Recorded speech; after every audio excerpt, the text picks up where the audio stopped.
மாணவன். சார், எந்த மாசத்துல 28 நாட்கள் வருது? ஆசிரியர். என்கிட்டயே கேள்வி கேக்குறியா? பிப்ரவரி மாதத்துல தான்டா. மாணவன். இது கூட உங்களுக்கு தெரியலையா சார்? எல்லா மாதத்துலயும் தான் 28 நாட்கள் வரும். மாணவன் 1. வர வர நம்ம டீச்சருக்கு ஞாபகம் மறுபடியும் அதிகமாயிட்டே வருது. மாணவன் 2. எப்படிடா சொல்ற? மாணவன் 1. திருக்குறளை நம்ம டீச்சர் போர்டில் எழுதிட்டு இதை எழுதியவர் யாருன்னு கேக்குறாங்க. வணிகவியல் பேராசிரியர். வணிகத்தை தொடங்குவதற்கு நிதி மிக முக்கியமான மூலம்.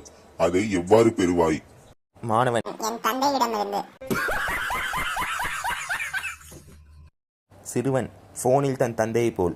என் பையனுக்கு உடம்பு சரியில்லை, அதனால இன்னைக்கு ஸ்கூலுக்கு வர மாட்டான். ஹெட்மாஸ்டர். யார் பேசுறது? சிறுவன். நான் தான், என்னோட அப்பா பேசுறேன். மாணவன். சார், நான் பரீட்சை எழுதுறப்ப இவனை பார்த்து தான் எழுதினேன்.